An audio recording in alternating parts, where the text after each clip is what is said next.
Good morning, student. In today's class, now we are going to discuss a new topic after making journal entries in basic conditions. हमने journal entries basic conditions में भी कर ली है. मैंने आपको banking transactions में भी इसको बता दिया है कि जब कोई बैंकिंग ट्रांजैक्शन हम ऑपरेट करते हैं तो उस कंडीशन में आप पर्टिकुलर डेट में क्या क्या बेसिक एंट्रीज करेंगे जिनको हम नॉर्मल जर्नल एंट्रीज बोलते हैं. ओके, ये कंटिन्यू हमारी और चलती रहेगी, बट आज की क्लास में हम एक नया टॉपिक डिस्कस करने जा रहे हैं, that is adjustment entries. Entries में बेटा तो जनरली एक तरीके की नहीं होती है. हम बात करें सर जर्नल एंट्रीज, ये तो एक रूटीन एंट्रीज है हमारे लिए. एक रेकरिंग बेसिस पर आपने एंट्रीज मेंटेन करी है, वो होती है जर्नल एंट्रीज. आपने मंथली बेसिस पर ट्रांजैक्शन ऑपरेट करे थे, goods purchase, goods sold, credit ब्याज पे आपने गुड्स परचेज करा, क्रेडिट ब्याज पे आपने गुड्स सोल्ड करा, कैश ब्याज पे आपने गुड्स परचेज करे, कैश ब्याज पे आपने गुड्स सोल्ड करे अपने पास में. टाइम टू टाइम आपने बिजनेस को ऑपरेट करने के लिए कुछ ऑपरेटिंग एक्सपेंसेस भी पेड करें, इनकर करें, कुछ आपको इनकम हो रही है. ओके, आपने अपने बैंकिंग ट्रांजैक्शन को ऑपरेट करा है, check deposited same day into bank, check deposited आपने सेम डे बैंक में डिपॉजिट नहीं कराया तो वो आपके लिए चेक इन हैंड हो गया, cheque become dishonoured, newly account open in a bank. Okay, ये सब बेसिक एंट्री है जो हमारे एक रेकरिंग बेसिस पे मेंटेन होती है. रेकरिंग बेसिस मतलब रेगुलर बेसिस पे, एक कंटिन्यूइंग बेसिस पे. लेकिन जो एडजस्टमेंट एंट्रीज होती है वो हम रेगुलर बेसिस पे मेंटेन नहीं करेंगे. सेकंड, नॉर्मली अगर मैं बात करूं तो जर्नल एंट्रीज जो बनती है वो एक पहला पार्ट होता है एंट्रीज का. There are several kinds of entries, कई तरह की एंट्रीज होती है. नंबर वन आपने मेंटेन करी जर्नल एंट्री, जैसे मैं अभी एग्जांपल में आपको रफली बताऊंगा. Number one journal entries. Number two जो आज हम डिस्कस कर रहे हैं, सारे तो नहीं, कुछ पॉइंट हम डिस्कस करेंगे, adjustment entries. Number three closing entry. Number four opening entries. And number five and final rectified या रेक्टिफिकेशंस एंट्रीज. ठीक है, होने में और भी होती है, फ्यूचर में आपको और भी मिलेगी, बट अभी हम अकॉर्डिंग टू सिलेबस यही पांच चीज को डिस्कस करेंगे, पांच तरह की एंट्रीज को. जिसमें जनरल एंट्रीज एटलीस्ट 80% एंट्रीज हमने क्लियर कर ली है, बाकी और आती रहेगी, ठीक है. लेकिन आज का जो हमारा टॉपिक है वो है एडजस्टमेंट एंट्रीज. सबसे पहली चीज, what is the meaning bye adjustment entries. एक सिंपल वे में चलिए. सर किसी बिजनेस ट्रांजैक्शन का कोई सर्टेन अमाउंट जो हमें एडजस्टेड करना है, उस एडजस्टेड अमाउंट को एडजस्ट करने के लिए जो हमने एंट्री बनाई है, it is known as adjustment entry. लेकिन एक कंडीशन आपको ध्यान रखेंगे, हम बेसिक अगर बात करते हैं, ये रेकरिंग बेसिस पे मेंटेन नहीं होती है. जो एडजस्टमेंट एंट्रीज होती है वो हम रेगुलरली बेसिस पे या मंथली बेसिस पे या डेज वाइज बेसिस पे मेंटेन नहीं करते हैं, डेट वाइज बेसिस पे आप मेंटेन नहीं करेंगे. It is maintain at the end of the financial year. आपके जो भी अकाउंटिंग ईयर क्लोज करने की डेट होगी 31 मार्च और 31 दिसंबर, उस टाइम पे आपको पूरे साल भर का एक एडजस्टेड अमाउंट कैलकुलेट करना पड़ेगा. अब वो क्या होगा क्या नहीं होगा आगे की बात है, कुछ मैंने बोर्ड में भी लिखा है. और उस एडजस्टेड अमाउंट के बेस पर वी प्रिपेयर एडजस्टमेंट या वी मेक एडजस्टमेंट एंट्री. ठीक है, तो what is the meaning bye adjustment entry. Systematic manner में अगर मैं चलूं, सच entry which will be maintained at the end of the financial year of any business enterprises on the basis of adjusted amount that is known as adjustment entries. कि एक ऐसी entry जो एक adjusted amount के base पे आपको and of the year maintain करनी है, वो हमारी एडजस्टमेंट एंट्री होती है. ओके, अब मैं एक नॉर्मल बात करूं, अगर मैं एडजस्टमेंट एंट्रीज की बात करूंगा तो नॉर्मली 11 के अकॉर्डिंग ऐसे होने में तो और बहुत होती है, बट अकॉर्डिंग टू सिलेबस हम सिलेबस के अकॉर्डिंग जो है इसको 5 या 6 कैटेगरीज में डिनोट करते हैं. नंबर वन, जो पहली बात आज मैं कर रहा हूं आपको एक एंट्री के साथ में, आउटस्टैंडिंग एक्सपेंसेस. नॉर्मल बेटा एक चीज आपको ध्यान रखेंगे, एक बार इधर ध्यान देना, हम जब बोर्ड पे बात करें, एक होता है एक्सपेंसेस और नंबर टू होता है इनकम.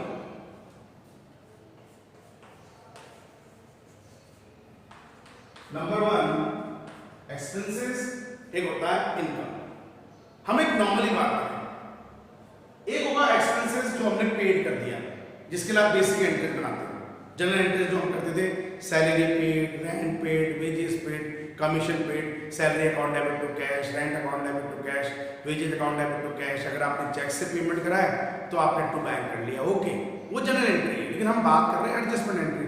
तो एडजस्टमेंट एंट्री के बिहाफ पे अगर मैं चलूं, लिसन केयरफुली, तो मैं इस एक्सपेंसेस को दो कैटेगरी में डिनोट करता हूं।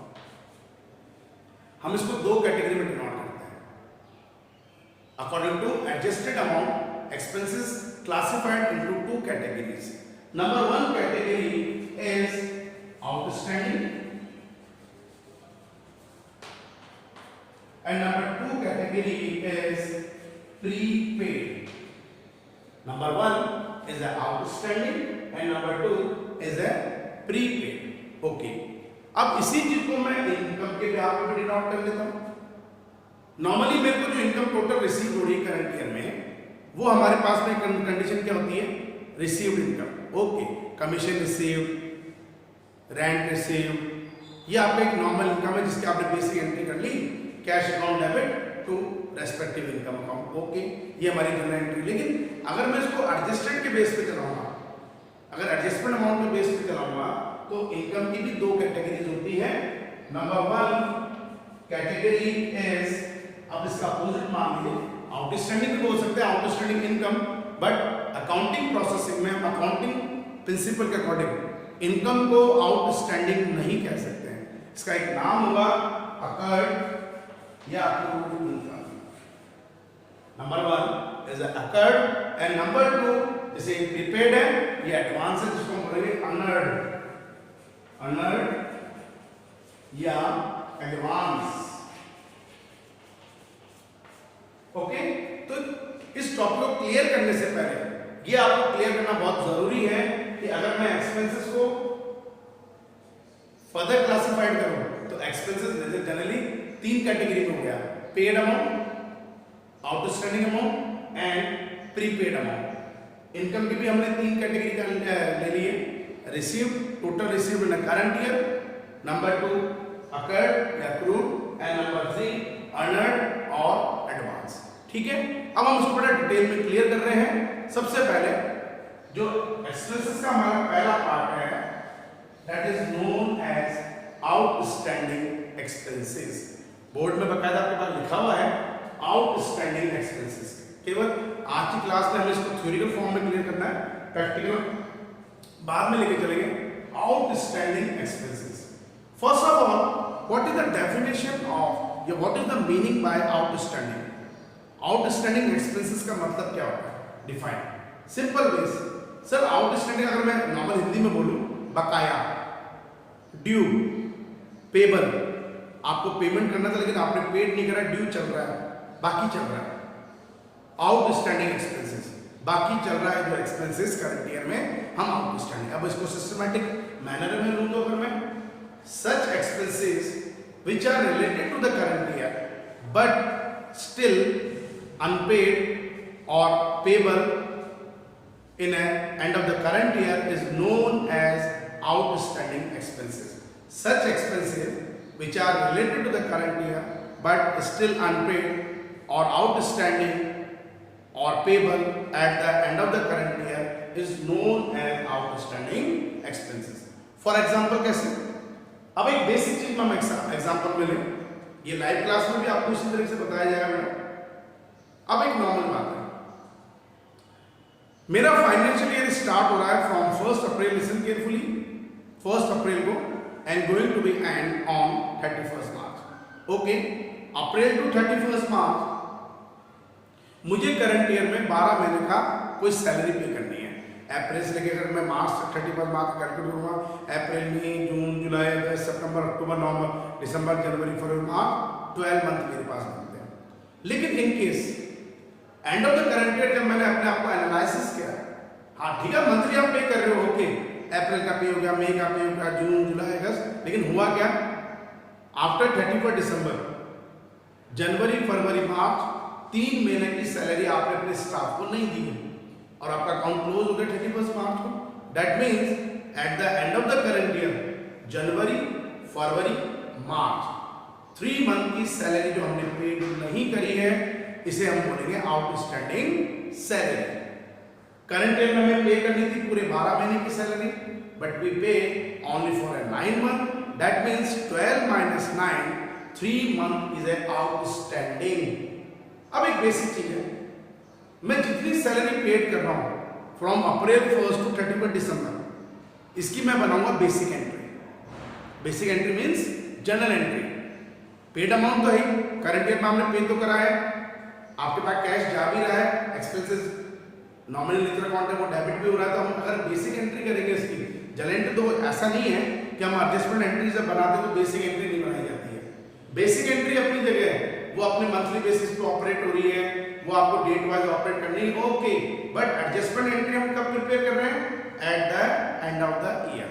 आपको 31 मार्च अकाउंट क्लोज हुई डेट, अब आप अपने आप को समराइजिंग कर रहे हैं अपने सारे अकाउंट्स को, क्योंकि मैंने पहले बताया अकाउंटिंग एक ऐसा प्रोसेस होता है जिसमें first of all identification, then recording, then classifying, then summarising, और समराइजिंग के बाद में आप करेंगे एनालिसिस। तो समराइजिंग एनालिसिस में हम जाने तो हमें पता लग रहा है कि हमने 12 मंथ की बजाय 9 मंथ की सैलरी पे करी, that means 3 month salary is outstanding, जिसके लिए आप बनाएंगे एडजस्टमेंट एंट्री। जो सैलरी आपने पे कर दी है उसके लिए जनरल एंट्री जो बेसिक एंट्री है, salary account debit to cash, अगर आप चेक से पेमेंट करेंगे salary account debit to bank, but 3 month की हमें एंट्री क्या करनी है, बेसिक चीज समझना। अब हम ये मान के चलेंगे कि 3 मंथ की जो हमारी सैलरी है वो 3 मंथ की सैलरी एक फॉर्म पे लायबिलिटीज बन रही है, ये फॉर्म के ऊपर एक लायबिलिटीज हो गई है। अब आप इसको कैसे एडजस्ट करके चलेंगे, एक बेसिक चीज पे, all the liabilities are, listen carefully, all the liabilities are credit in a journal entry. ये आपको मैं आगे कुछ बेसिक चीज और बताऊंगा, ट्रेडिशनल अप्रोच से अपन अलग हटके चलेंगे।